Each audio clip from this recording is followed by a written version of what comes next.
नमस्कार दोस्तों, स्वागत है आपका रुद्र तत्व एस्ट्रोलॉजी में। दोस्तों, आज की इस वीडियो में हम लेंगे दो नए टॉपिक, जिसके अंदर हम कवर करेंगे कि कर्क लगन की कुंडली के अंदर कौन से ग्रह योग कारक मारक होते हैं और सिंह लगन की कुंडली के अंदर भी कौन से ग्रह योग कारक और मारक होते हैं। देखिए, कुंडली देखने के लिए आपको सबसे पहले हर लग्न कुंडली के अंदर योग कारक ग्रह मारक ग्रह निकालने आने चाहिए। उसके बाद आप फिर आगे बढ़ पाएंगे कि कौन से ग्रह की प्लेसमेंट के हिसाब से वो ग्रह योग कारक होगा या मारक होगा। बेसिक्स आपको ये पता होना चाहिए कि कौन से ग्रह ओवरऑल योग कारक में आएंगे और ओवरऑल मारक में आएंगे। योग कारक मारक एक्चुअल में जब आप निकालने जाओगे तब वो डिफरेंट हो सकते हैं, क्योंकि ग्रहों की प्लेसमेंट कौन से घर में कहाँ है उससे डिपेंड करेगा, उस पर फर्क पड़ेगा। लेकिन आपको एक अगर प्रैक्टिस से आप अगर आप हर लग्न कुंडली को देखो तो उससे आपकी प्रैक्टिस इतनी हो जाएगी कि आपको योग कारक ग्रह मारक ग्रह निकालने में बहुत ज़्यादा आसानी हो जाएगी जब भी आप योग कारक ग्रह मारक ग्रह निकालने जाओगे। और इससे फिर आपको कुंडली देखना बहुत आसान तरीके से आ जाएगा। और अगर आप इस वीडियो पे डायरेक्ट आ चुके तो पहले के पार्ट्स प्लीज़ देख लीजिए, क्योंकि इस वीडियो को अगर आप देखोगे अभी से तो अभी आपको शायद कुछ समझ आए ना आए।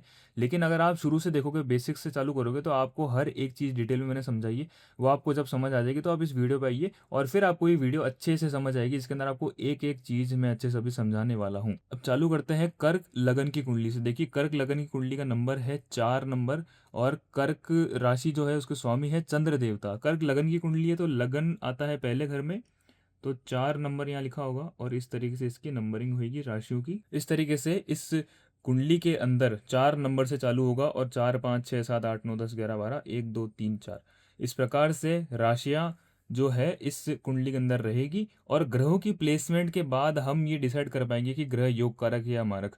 उसके अलावा ओवरऑल कौन से ग्रह योग कारक मारक रहेंगे वो आज हम डिस्कस कर लेते हैं। देखिए, सबसे पहले इस कुंडली के होलसेल मालिक हो गए चंद्र देवता, जिनके पास में लग्नेश का घर है, तो वो योग कारक ग्रह की कैटेगरी में आएंगे। चंद्र देवता एक ऐसा ग्रह है जो सौम्य ग्रह है, सौम्यता को दर्शाते हैं और ये जल तत्व ग्रह है।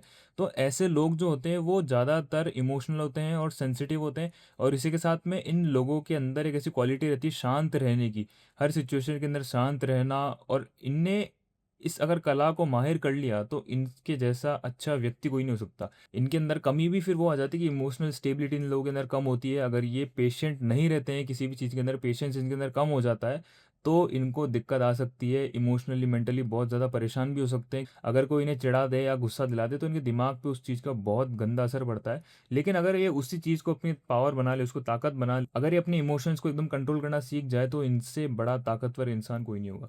तो ये इन लोगों की क्वालिटी होती है चंद्र देवता की। कुंडली की तरफ बढ़ते तो कुंडली में पहला घर इन्हें मिला है और चंद्र देवता जो है उनके पास में एक ही राशि होती है तो उन्हें एक ही घर मिलेगा। तो यहाँ पे पहले घर के स्वामी हो जाते हैं चंद्र देवता और वो योग कारक ग्रह की कैटेगरी में आएंगे। अब हम दूसरे घर की तरफ बढ़ते हैं। दूसरे घर में यहाँ पर है सूर्य देवता। अब अष्टम द्वादश नियम के अकॉर्डिंग अगर लग्नेश के शत्रु हैं तो ही वो मारक ग्रह की लिस्ट में आएंगे। लेकिन यहाँ पर एक प्रॉब्लम है। प्रॉब्लम ये है तो चंद्र देवता सूर्य देवता के मित्र, लेकिन इन दोनों का जो तत्व है वो बिल्कुल विपरीत है। जैसे ये जल तत्व है तो ये अग्नि तत्व ग्रह है। इसी वजह से वो मारक ग्रह की लिस्ट में आएंगे। सूर्य देवता यहाँ पर मारक ग्रह की लिस्ट में गिने जाएंगे जिनके पास में दूसरा घर है। ये बहुत ही कंट्रोवर्शियल टॉपिक आप कह सकते हो कि इस चीज़ को बहुत से लोग मारक की जगह योग कारक में डाल देते हैं। ग्रहों का तत्व अगर अलग है तो फिर वो मारक में ही गिना जाएगा। इसके साथ आगे बढ़ते हैं तीसरे घर की तरफ। तीसरे घर में आ जाते हैं यहाँ पे बुध देवता, जिनकी 6 नंबर की राशि। और बुध देवता को एक 12वां घर भी मिला है, 3 नंबर की राशि वाला, मिथुन राशि और 6 नंबर की कन्या राशि। तो दो घर बुध देवता को मिले हैं। बुध देवता इस कुंडली के अंदर मारक ग्रह की लिस्ट में आएंगे क्योंकि वो लग्नेश के शत्रु है और उसके साथ में उन्हें एक भागदौड़ का घर मिला है और एक बहुत बुरा घर मिला है, 12वां घर, जो कि जेल यात्रा का घर भी है। तो ये दोनों घर मिलने के कारण वो मारक ग्रह की लिस्ट में आएंगे। उन्हें मिला है एक तीसरा घर और 12वां घर। ठीक है। और बुध देवता अगर इस कुंडली के अंदर योग कारक कब होंगे, एक कंडीशन है केवल, विपरीत राजयोग अगर बनता है तो। बुध देवता अगर 6 8 या 12 में बैठ जाते हैं तो विपरीत राजयोग में आ जाएंगे। लेकिन उसके लिए लग्नेश अच्छी जगह होना चाहिए, लग्नेश की प्लेसमेंट अच्छी जगह होनी चाहिए और लग्नेश बलवान भी होना बहुत ज़रूरी है। अगर ऐसा सिचुएशन बनता है कुंडली के अंदर तो ही आप उसे विपरीत राजयोग की सिचुएशन उसे बता सकते हैं कि आपके जीवन में विपरीत राजयोग की सिचुएशन बन रही है। तो इससे आपके जीवन में परिस्थितियाँ उल्टी बनेगी लेकिन आपको उसका फल अच्छा मिलेगा। लेकिन उनकी प्लेसमेंट पे डिसाइड होगा। फिर सीधी सी बात यही है, अगर योग कारक ग्रह मारक ग्रह अभी ओवरऑल तो अभी आप देख रहे हो कि मारक ग्रह में बुध देवता आ रहे हो, लेकिन यही बुध देवता मारक होते हुए भी योग कारक भी हो सकते हैं। लेकिन प्लेसमेंट डिसाइड करेगी, ये चीज़ आपको ध्यान रखनी है। ठीक है, आगे बढ़ते हैं हम। चौथे घर की तरफ, चौथे घर में यहाँ पे शुक्र देवता का एक राशि हम देख रहे हैं, और यहाँ पे शुक्र देवता की दूसरी राशि 11वें घर में, दोनों शुक्र देवता को बढ़िया घर मिले। चौथा घर सुख सुविधा का है, 11वां घर यहाँ पे लक्ष्मी स्थान है, तो इस वजह से शुक्र देवता सम ग्रह की लिस्ट में आएंगे, क्योंकि वो लग्नेश के शत्रु हैं। ठीक है, शुक्र देवता को यहाँ पे मिला है चौथा घर और 11वां घर। आगे बढ़ते हैं हम। यहाँ पे 5वें घर के मालिक है मंगल देवता, और मंगल देवता का एक और घर मिला 10वां घर। 1 नंबर की राशि मेष राशि और 8 नंबर की राशि वृश्चिक राशि, दोनों मंगल देवता की राशि है, और मंगल देवता चंद्र देवता के मित्र है, और दोनों अच्छे घर भी है, तो मंगल देवता ऑब्वियसली यहाँ पे योग कारक ग्रह की लिस्ट में ही आएंगे। आगे बढ़ते हैं हम। यहाँ पे छठा घर यहाँ पे मिला है बृहस्पति देवता को, बृहस्पति देवता को एक और घर मिला है 9वां, जिसके अंदर यहाँ पे त्रिकोण स्थान मिल चुका है बृहस्पति देवता को, और बृहस्पति देवता की साधारण राशि जो है, जो कि है धनु राशि, वो घर मिला है बृहस्पति देवता को त्रिकोण स्थान में, और बृहस्पति देवता चंद्र देवता के मित्र हैं, और उन्हें एक घर में अच्छा मिला है, तो इसी वजह से वो इस घर को भी अच्छा रखेंगे और योग कारक ग्रह की लिस्ट में गिने जाएंगे। बृहस्पति देवता को मिला है छठा घर और एक 9वां घर। आगे बढ़ते हम। यहाँ पे आप देख सकते हैं कि जो 7वां घर है वो मिला है शनि देवता को, शनि देवता की दो राशि है मकर और कुंभ, 10 और 11 नंबर की, शनि देवता को 7वां और 8वां घर मिला है, और शनि देवता जो है वो लग्नेश के शत्रु है। अष्टम द्वादश नियम के अकॉर्डिंग अगर 7वें घर का मालिक पहले घर का शत्रु है तो वो मारक ग्रह की लिस्ट में आएगा, और शनि देवता को दूसरा घर है वो भी बुरा ही मिला है, तो शनि देवता इस कुंडली के अंदर मारक ग्रह की लिस्ट में आएंगे। ठीक है, इन्हें यहाँ पे मिला है 7वां और 8वां घर। आगे बढ़ते हैं हम यहाँ पे। ठीक है, ओवरऑल सारे ग्रह हमने यहाँ पे देख लिए कि जितने भी ग्रह इस कुंडली के अंदर बनेंगे वो योग कारक में कौन से ग्रह आएंगे, मारक कौन से होंगे और सम ग्रह कौन से होंगे। तो इससे आपको ओवरऑल ये आइडिया लग चुका है कि कर्क लगन की कुंडली के अंदर योग कारक ग्रह में ये आएंगे, सम ग्रह में शुक्र देवता आएंगे, मारक ग्रह में ये 3 ग्रह आएंगे।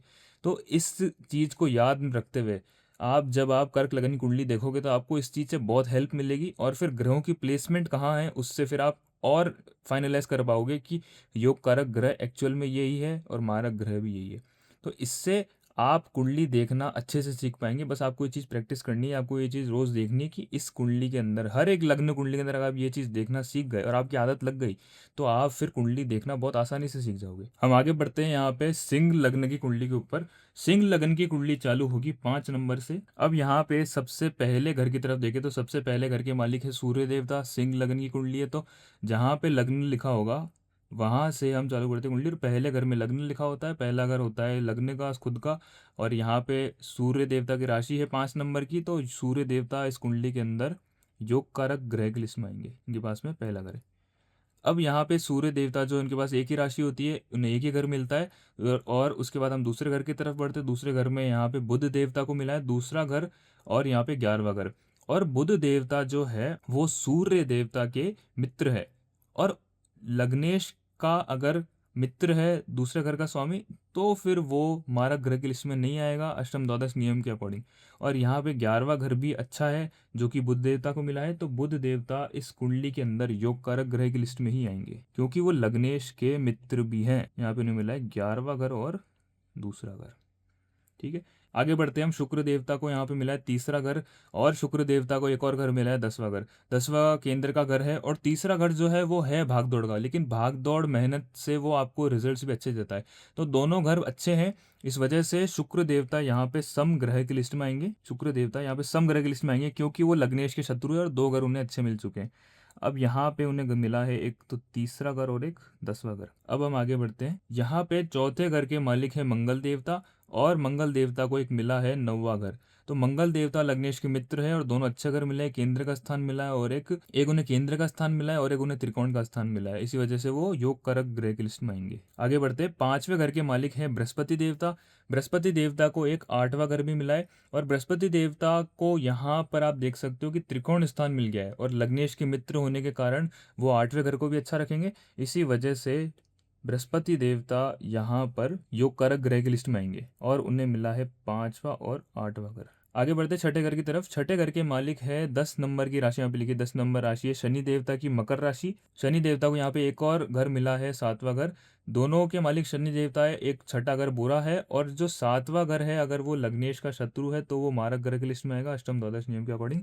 इसी वजह से मारक ग्रह में यहाँ पे शनि देवता आ जाएंगे, क्योंकि शनि देवता को एक बुरा घर मिला है और वो लग्नेश के शत्रु भी है, और फिर अष्टम द्वादश नियम के अकॉर्डिंग तो वो इस घर को भी खराब करेंगी, क्योंकि वो लग्नेश के शत्रु हैं। अब यहाँ पे शनि देवता को मिल गया है छठा और सातवां घर। ठीक है, आगे बढ़ते हैं हम यहाँ पे। ठीक है, सारे ग्रह ऑलमोस्ट हो चुके हैं, बस एक 12वां घर बच रहा है। 12वें घर के मालिक यहाँ पे चंद्र देवता है। अब चंद्र देवता जो है वो कर्क राशि उनके पास है, और इनके पास एक ही राशि होती है, एक ही घर उन्हें मिला है और वो भी बुरा मिल गया है। और फिर वो इस वजह से 12वें घर के मालिक होने की वजह से वो मारक ग्रह की लिस्ट में आएंगे, क्योंकि वो है तो मित्र। अब है तो चंद्र देवता इस कुंडली के अंदर लग्नेश के मित्र, लेकिन उन्हें एक घर मिला है और एक ही बुरा मिल गया है, इसलिए वो मारक ग्रह की लिस्ट में ही आएंगे। चंद्र देवता यहाँ पे 12वें घर के मालिक हैं और मारक ग्रह की लिस्ट में आएंगे। तो दोस्तों, ये सिंह लग्न की कुंडली के अंदर ये ग्रह योग कारक होंगे। शुक्र देवता यहाँ पे सम ग्रह की लिस्ट में आएंगे और मारक ग्रह की लिस्ट में शनि देवता चंद्र देवता आएंगे। अब जब एक्चुअल में जब आप सिंह लग्न की कोई कुंडली उठाओगे, उसके अंदर आपको बहुत सारी चीज़ें और देखनी पड़ेगी। उसके बाद ये कंफर्म करना पड़ेगा कि ये सारे ग्रह योग कारक है और ये सारे ग्रह ही मारक है। अब ऐसा भी हो सकता है कि चंद्र देवता 6 8 12 में बैठ जाएं, तो चंद्र देवता मारक की जगह योग कारक भी हो सकते हैं, क्योंकि वो विपरीत राज्यों की परिस्थिति बना देंगे। लेकिन उसमें आपको कंडीशन ध्यान रखनी पड़ेगी कि सूर्य देवता की प्लेसमेंट अच्छी है या नहीं, सूर्य देवता बली है या नहीं। सूर्य देवता में बल होगा तो ही विपरीत राज्यों में वो उन्हें फल मिलेगा, अन्यथा उन्हें फल नहीं मिलेगा। तो ऐसी बहुत सारी चीज़ें कुंडली में देखनी पड़ती है, लेकिन बेसिक आपको यहीं से चालू करना है कि योग कारक ग्रह कैसे निकले, मारक ग्रह कैसे निकले। हर लग्न कुंडली में जब आप ये निकालना सीख जाओगे तो आप कुंडली में आगे देखना सीख जाओगे, आगे बढ़ जाओगे और आपको धीरे धीरे कुंडली देखना आ जाएगा। बहुत ही आसान प्रोसेस है। इस वीडियो की सीरीज़ को पूरा देखते रहिए और आपको, मैं उम्मीद रखता हूँ, आपको अच्छे से कुंडली देखना मैं सिखा दूंगा। और इस वीडियो को अगर आप कंटिन्यू करते हैं आगे जाकर के आगे वाले पार्ट्स में, तो आप ज़रूर एस्ट्रोलॉजर बन जाएंगे अच्छे, और खुद की कुंडली खुद देखना ज़रूर सीख जाएंगे। इस वीडियो को आपका देखने के लिए बहुत बहुत धन्यवाद।